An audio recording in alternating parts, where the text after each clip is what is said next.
वफा का खंजर। जयगढ़ और विजयगढ़ दो बहुत ही हरे भरे, सुसंस्कृत, दूर दूर तक फैले हुए मजबूत राज्य थे। दोनों ही में विद्या और कला खूब उन थी।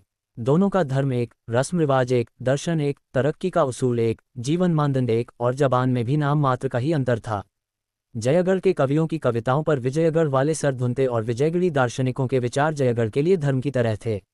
जयगढ़ी सुंदरियों से विजयगढ़ के घर बार रोशन होते थे और विजयगढ़ की देवियां जयगढ़ में पूजती थीं। तब भी दोनों राज्यों में ठनी ही नहीं रहती थी, बल्कि आपसी फूट और ईर्ष्या द्वेष का बाजार बुरी तरह गर्म रहता और दोनों ही हमेशा एक दूसरे के खिलाफ खंजर उठाए थे। जयगढ़ में अगर कोई देश को सुधार किया जाता तो विजयगढ़ में शोर मच जाता कि हमारी जिंदगी खतरे में है। इसी तरह तो विजयगढ़ में कोई व्यापारिक उन्नति दिखाई देती तो जयगढ़ में शोर मच जाता था। जयगढ़ अगर रेलवे की कोई नई शाख निकालता तो विजयगढ़ उसे अपने लिए काला सांप समझता, और विजयगढ़ में कोई नया जहाज तैयार होता तो जयगढ़ को वह खून पीने वाला घड़ियाल नजर आता था। अगर यह बदुगमानियां अनपढ़ या साधारण लोगों में पैदा होती तो एक बात थी। मजे की बात यह थी कि यह राग द्वेष, विद्या और जागृति, वैभव और प्रताप की धरती में पैदा होता था। अशिक्षा और जड़ता की जमीन उनके लिए ठीक न थी। खास सोच विचार और नियम व्यवस्था के उपजाऊ क्षेत्र में तो इस बीज का बढ़ना कल्पना की शक्ति को भी मात कर देता था। नन्हा सा बीज पलक मारते भर में ऊंचा पूरा दख्त हो जाता था। कूचे और बाजारों में रोने पीटने की सदाएं गूंजने लगती, देश की समस्याओं में एक भूचाल सा आता, अखबारों के दिल जलाने वाले शब्द राज्य में हलचल मचा देते, कहीं से आवाज आ जाती, जयगढ़, प्यारे जयगढ़, पवित्र के लिए ये कठिन परीक्षा का अवसर है। दुश्मन ने जो शिक्षा की व्यवस्था तैयार की है वह हमारे लिए मृत्यु का संदेश है। अब जरूरत और बहुत सख्त जरूरत है कि हम हिम्मत बांधें और साबित कर दें कि जयगढ़, अमर जयगढ़ इन हमलों से अपनी प्राण रक्षा कर सकता है। नहीं, उनका मुंह तोड़ जवाब दे सकता है। अगर हम इस वक्त न जागरें तो जयगढ़, प्यारा जयगढ़, हस्ती के पर्दे से हमेशा के लिए मिट जाएगा और इतिहास भी उसे भुला देगा। दूसरी तरफ से आवाज आती, विजयगढ़ के बेखबर सोने वालों, हमारे मेहरबान पड़ोसियों ने अपने अखबारों की जबान बंद करने के लिए जो नए कायदे लागू किए हैं उन पर नाराजगी का इजहार करना हमारा फर्ज है। उनकी मंशा इसके सिवा और कुछ नहीं है कि वहां के मुआमलों से हमको बेखबर रखा जाए और इस अंधेरे के पर्दे में हमारे ऊपर धावे किए जाएं, हमारे गलों पर फेरने के लिए नए नए हथियार तैयार किए जाएं और आखिरकार हमारा नाम निशान मिटा दिया जाए। लेकिन हम अपने दोस्तों को जता देना अपना फर्ज समझते हैं कि अगर उन्हें शरारत के हथियारों की ईजाद के कमाल हैं तो हमें भी उनकी काट करने में कमाल है। अगर शैतान उनका मददगार है तो हमको भी ईश्वर की सहायता प्राप्त है, और अगर अब तक हमारे दोस्तों को मालूम नहीं है तो अब होना चाहिए कि ईश्वर की सहायता हमेशा शैतान को दबा देती है। 2. जयगढ़ बाकमाल कलावंतों का अखाड़ा था। शीरी बाई इस अखाड़े की सब्ज परी थी। उसकी कला की दूर दूर तक ख्याति थी। वह संगीत की राती थी जिसकी ड्योढ़ी पर बड़े बड़े नामवर आकर सिर झुकाते थे। चारों तरफ विजय का डंका बजाकर उसने विजयगढ़ की ओर प्रस्थान किया, जिससे अब तक उसे अपनी प्रशंसा का कर न मिला था। उसके आते ही विजयगढ़ में एक इनकलाब सा हो गया। राग द्वेष और अनुचित गर्व हवा से उड़ने वाली सूखी पत्तियों की तरह तितर बितर हो गए। सौंदर्य और राग के बाजार में धूल उड़ने लगी। थिएटरों और नृत्यशालाओं में वीरानी छा गई। ऐसा मालूम होता था कि जैसे सारी सृष्टि पर जादू छा गया है। शाम होते ही विजयगढ़ के धनी धोरी, जवान बूढ़े शीरी बाई की मजालिस की तरफ दौड़ते थे। सारा देश शीरी की भक्ति के नशे में डूब गया। विजयगढ़ के सचेत क्षेत्रों में देशवासियों के इस पागलपन से एक बेचैनी की हालत पैदा हुई। सिर्फ यही नहीं कि उनके देश की दौलत बर्बाद हो रही थी, बल्कि उनका राष्ट्रीय अभिमान और तेज भी धूल में मिल जाता था। जयगढ़ की एक मामूली नाचने वाली, चाहे वह कितनी ही मीठी अदाओं वाली क्यों न हो, विजयगढ़ के मनोरंजन का केंद्र बन जाए, ये बहुत बड़ा अन्याय था। आपस में मशवरे हुए और देश के पुरोहितों की तरफ से देश के मंत्रियों की सेवा में इस खास उद्देश्य से एक शिष्टमंडल उपस्थित हुआ। विजयगढ़ के आमोद प्रमोद के कर्ताओं की ओर से भी आवेदन पत्र पेश होने लगे।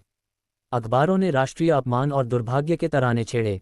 साधारण लोगों के हलकों में सवालों की बौछार होने लगी, यहाँ तक कि वजीर मजबूर हो गए। शीरी बाई के नाम शाही फरमान पहुंचा, चूंकि तुम्हारे रहने से देश में उपद्रव होने की आशंका है, इसलिए तुम फौरन विजयगढ़ से चली जाओ। मगर यह हुक्म अंतर्राष्ट्रीय संबंधों, आपसी इकरारनामे और सभ्यता के नियमों के सरासर खिलाफ था।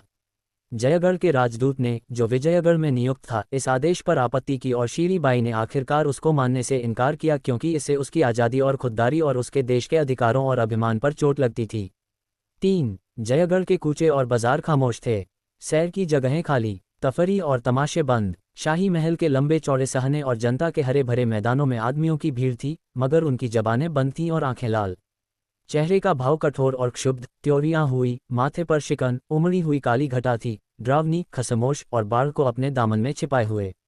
मगर आम लोगों में एक बड़ा हंगामा मचा हुआ था। कोई सुलह का हामी था, कोई लड़ाई की मांग करता था, कोई समझौते की सलाह देता था, कोई कहता था कि छानबीनें करने के लिए कमीशन बैठाओ।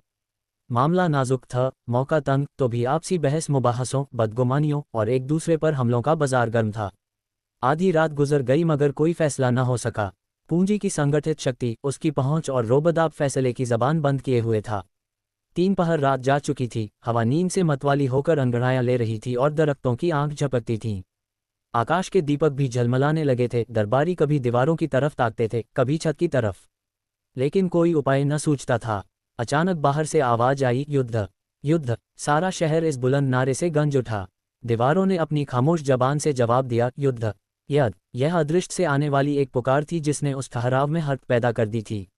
अब ठहरी हुई चीजों में खलबली सी मच गई। दरबारी गोया गलफत की नींद से चौंक पड़े, जैसे कोई भूली हुई बात याद आते ही उछल पड़े।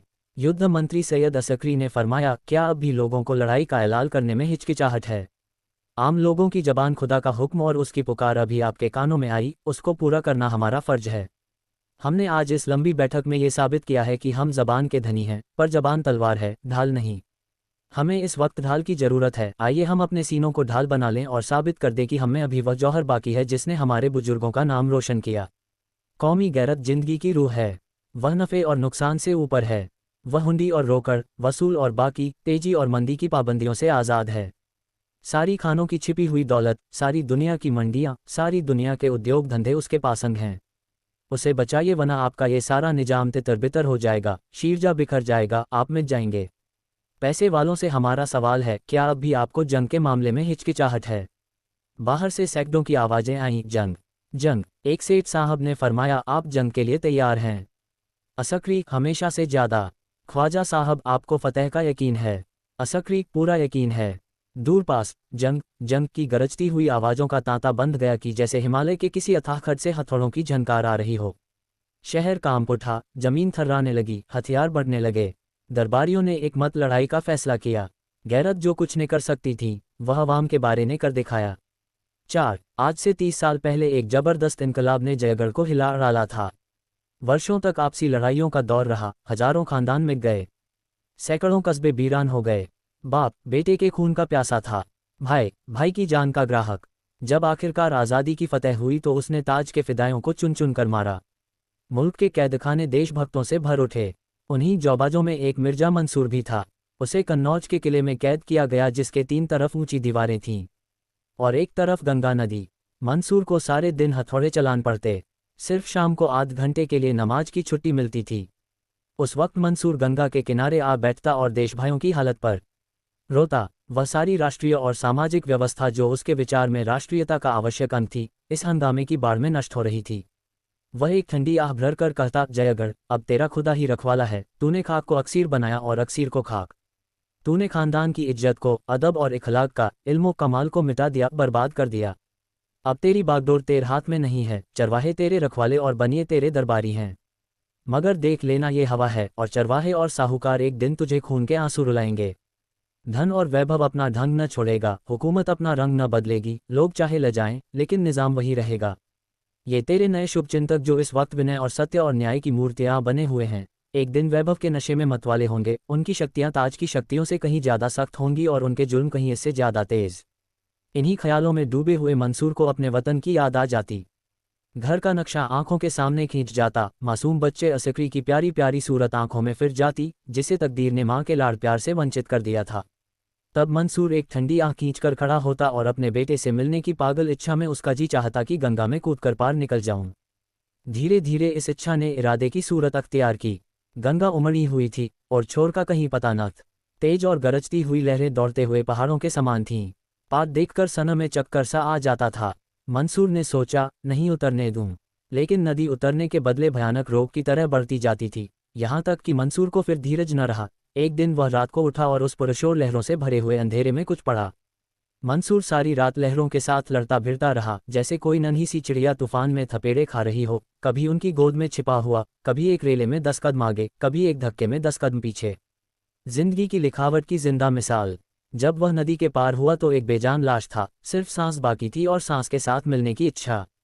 इसके तीसरे दिन मंसूर विजयगढ़ जा पहुंचा। एक गोद में असकरी था और दूसरे हाथ में गरीबी का छोटा सा एक बुकचा।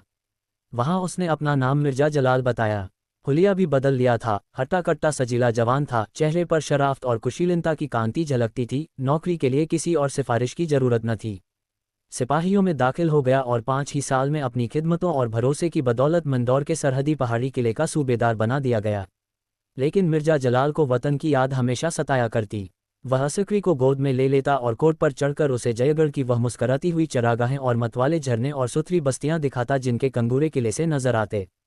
उस वक्त बेख्तियार उसके जिगर से सरदाह निकल जाती और औखें अड़बड़बा आती।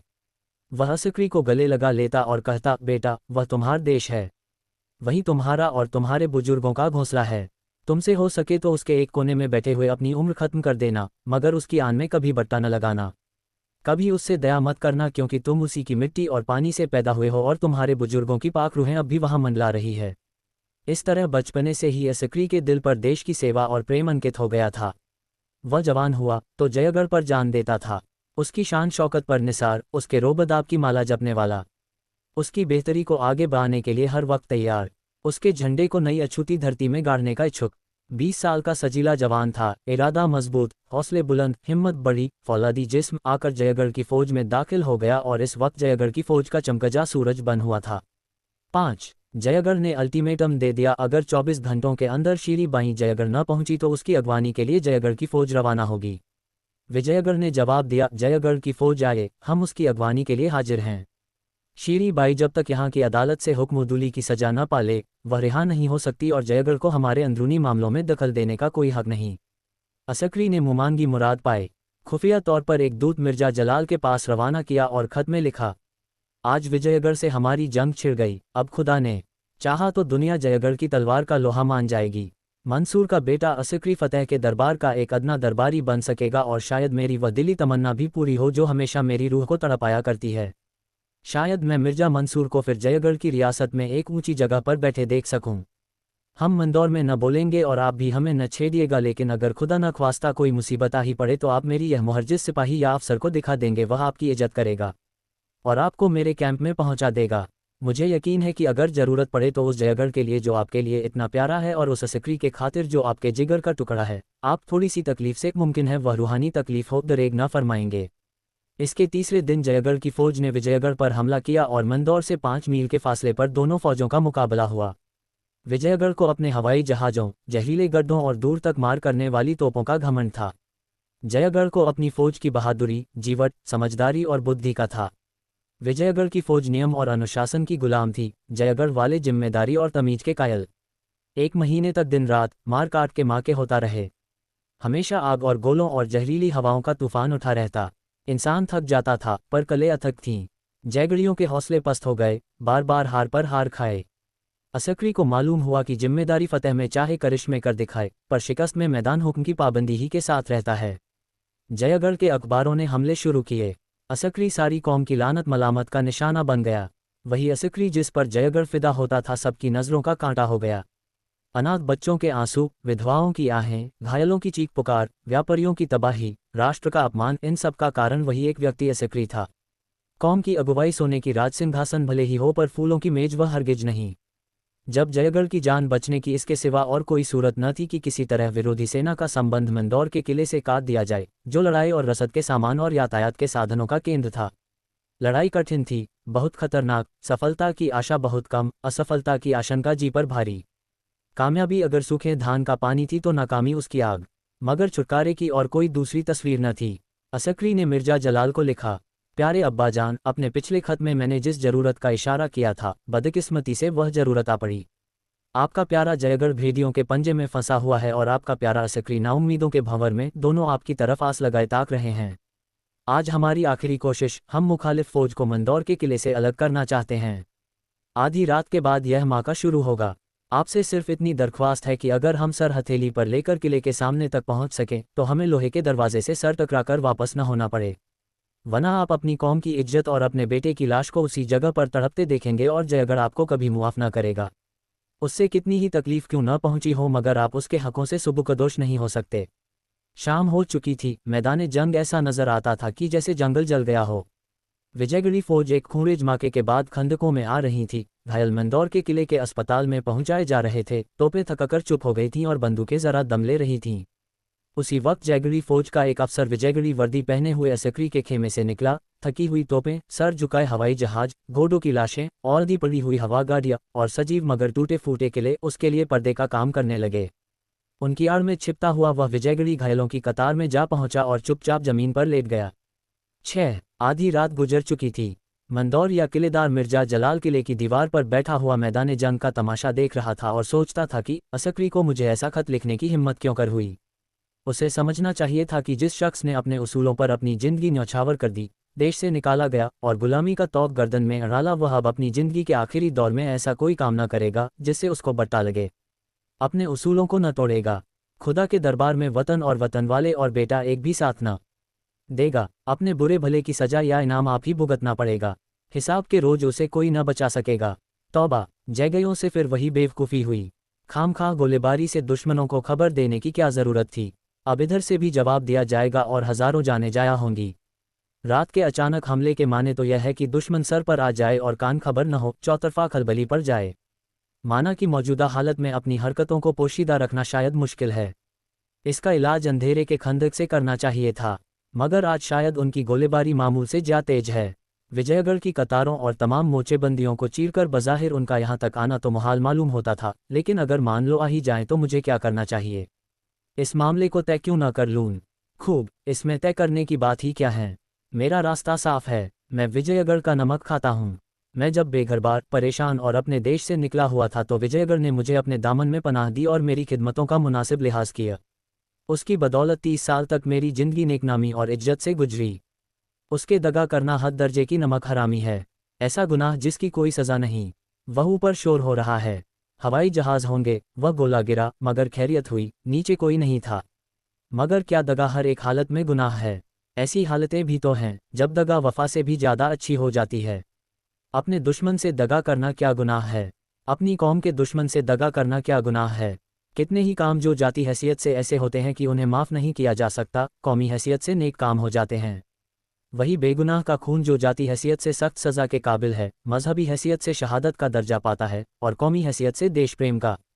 कितनी बेरहमियाँ और जुल्म, कितनी दगाएं और चालबाजियाँ कौमी और मजहबी नुक्ते निगाह से सिर्फ ठीक ही नहीं, फ़र्जों में दाखिल हो जाती है। हाल की यूरोप की बड़ी लड़ाई में इसकी कितनी ही मिसालें मिल सकती हैं।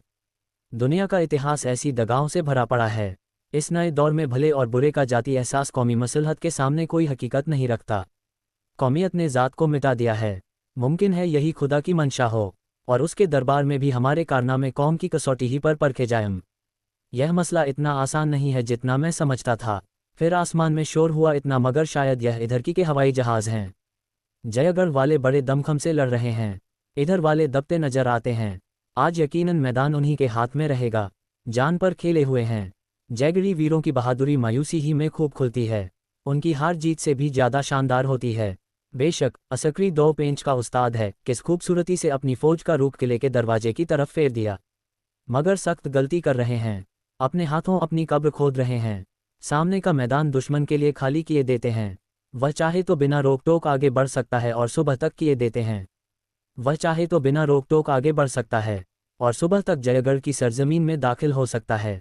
जयगयों के लिए वापसी या तो गैर मुमकिन है या निहायत खतरनाक। किले का दरवाज़ा बहुत मजबूत है, दीवारों की संधियों से उन पर बेशुमार बंदूकों के निशाने पड़ेंगे। उनका इस आग में 1 घंटा भी ठहरना मुमकिन नहीं है। क्या इतने देशवासियों की जानें सिर्फ एक उसूल पर, सिर्फ हिसाब के दिन के अड़ा पर, सिर्फ अपने अखलाकी एहसास पर कुर्बान कर दूँ? और महज जाने ही क्यों, इस फौज की तबाही जयगढ़ की तबाही है। कल जयगढ़ की पाक सरजमीन दुश्मन की जीत के नक्कारों से गूंज उठेगी। मेरी माएँ, बहनें और बेटियां हया को जलाकर खाक कर देने वाली हरकतों का शिकार होंगी।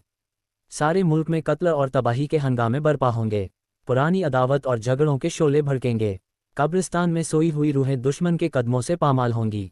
वह इमारतें जो हमारे पिछले बढ़प्पन की जिन निशानियां हैं, वह यादगारें जो हमारे बुजुर्गों की देन हैं, जो हमारे कारनामों के इतिहास, हमारे कमालों का खजाना और हमारी मेहनतों की रोशन गवाहियां हैं, जिनकी सजावट और खूबी को दुनिया की कौमें स्पर्धा की आंखों से देखती हैं, वह अर्ध बर्बर असभ्य लश्करियों का पड़ाव बनेंगी और उनके तबाही के जोश का शिकार। क्या अपनी कौम को उन तबाहियों का निशाना बनने दूं, महज इसलिए कि वफा का मेरा उसूल न टूटे? ओ, ये किले में जहरीले गैस कहाँ से आ गए? किसी जैगरी जहाज की हरकत होगी। सर में चक्कर सा आ रहा है। यहाँ से कुमक भेजी जा रही है। किले की दीवार के सुराखों में भी तोपें चढ़ाई जा रही है। जयगढ़ वाले किले के सामने आ गए। एक धावे में वह हुमायूं दरवाजे तक आ पहुंचेंगे। विजयगढ़ वाले इस बाढ़ को अब नहीं रोक सकते। जयगढ़ वालों के सामने कौन ठहर सकता है? या अल्लाह, किसी तरह दरवाजा खुद ब खुद खुल जाता, कोई जैगड़ी हवाबाज मुझसे जबरदस्ती कुंजी छीन लेता, मुझे मार डालता। आह, मेरे इतने अजीज हम वतन प्यारे भाई आन की आन में खाक में मिल जाएंगे और मैं बेबस हूँ। हाथों में जंजीर है, पैरों में बेड़ियां, एक एक रोआं रस्सियों से जकड़ा हुआ है। क्यों न इस जंजीर को तोड़ दूं, इन बेड़ियों के टुकड़े टुकड़े कर दूं और दरवाजे के दोनों बाजू अपने अजीज फतेह करने वालों की अगवानी के लिए खोल दूं। माना कि यह गुनाह है, पर यह मौका गुनाह से अड़ने का नहीं। जहन्नुम की आग उगलने वाले सांप और खून पीन वाले जानवर और लपकते हुए शोले मेरी रूह को जलाएं, तड़पाएं, कोई बात नहीं। अगर महज मेरी रूह की तबाही मेरी कौम और वतन को मौत के गड्ढे से बचा सके तो वह मुबारक है। विजयगढ़ ने ज्यादती की है, उसने महज जयगढ़ को जलील करने के लिए, सिर्फ उसको भड़काने के लिए शीरी बाई को शहर निकाले को हुक्म जारी किया जो सरासर बेजा था। हाय अफसोस, मैंने उसी वक्त इस्तीफा न दे दिया और गुलामी की इस कैद से क्यों न निकल गया। हाय गजब, जैगड़ी फौज खंदकों तक पहुंच गई। या खुदा, इन जामबाजों पर रहम कर, इनकी मदद कर। कलदार तोपों से कैसे गोले बरस रहे हैं, गोया आसमान के बेशुमार तारे टूट पड़ते हैं। अल्लाह की पनाह, हुमायूं दरवाजे पर गोलों की कैसी चोटें पड़ रही हैं। कान के पर्दे फटे जाते हैं। काश दरवाजा टूट जाता। हाय मेरा असकरी, मेरे जिगर का टुकड़ा, वह घोड़े पर सवार आ रहा है। कैसा बहादुर, कैसा जानबाज, कैसी पक्की हिम्मत वाला। आह, मुझ अभागे कलमुन्हे की मौत क्यों नहीं आ जाती, मेरे सर पर कोई गोला क्यों नहीं आ गिरता। हाय, जिस पौधे को अपने जिगर के खून से पाला, जो मेरी पतझड़ जैसी जिंदगी का सदाबहार फूल था, जो मेरी अंधेरी रात का चिराग, मेरी जिंदगी की उम्मीद, मेरी हस्ती का दारोमदार, मेरी आरजू की इंतहा था, वह मेरी आंखों के सामने आग के भंवर में पड़ा हुआ है और मैं हिल नहीं सकता। इस कातिल जंजीर को क्यों कर तोड़ दूं, इस बागी दिल को क्यों कर समझाऊं। मुझे मुंह में कालिक लगाना मंजूर है, मुझे जहन्नुम की मुसीबतें झेलना मंजूर है, मैं सारी दुनिया के गुनाहों का बोझ अपने सर पर लेने को तैयार हूँ, सिर्फ इस वक्त मुझे गुनाही करने की, वफा के पैमाने को तोड़ने की, नमक हराम बनने की तौफीक दे। एक लम्हे के लिए मुझे शैतान के हवाले कर दे, मैं नमक हराम बनूंगा, दगाबाज बनूंगा, पर कौम फरोश नहीं बन सकता। आह, जालिम सुरंगें उड़ाने की तैयारी कर रहे हैं। सिपह सालार ने हुक्म दे दिया। वह 3 आदमी तहखाने की तरफ चले। जिगर कांप रहा है, जिस्म कांप रहा है। यह आखिरी मौका है, एक लम्हा और, बस फिर अंधेरा है और तबाही। हाय, मेरे ये बेवफा हाथ पांव अब भी नहीं हिलते, जैसे इन्होंने मुझसे मुंह मोड़ लिया हो। ये खून अब भी गर्म नहीं होता। आह, वह धमाके की आवाज हुई, खुदा की पनाह, जमीन कांप उठी। हाय असकरी, असकरी, रुखसत, मेरे प्यारे बेटे, रुखसत, इस जालिम बेरहम बाप ने तुझे अपनी वफा पर कुर्बान कर दिया। मैं तेरा बाप न था, तेरा दुश्मन था। मैंने तेरे गले पर छुरी चलाई। अब धुआं साफ हो गया। आह, वह फौज कहाँ है जो सैलाब की तरह बढ़ती आती थी और इन दीवारों से टकरा रही थी। खंद के लाशों से भरी हुई हैं, और वह जिसका मैं दुश्मन था, जिसका कातिल, वह बेटा, वह मेरा दुलारा असकरी कहाँ है, कहीं नजर नहीं आता। आह,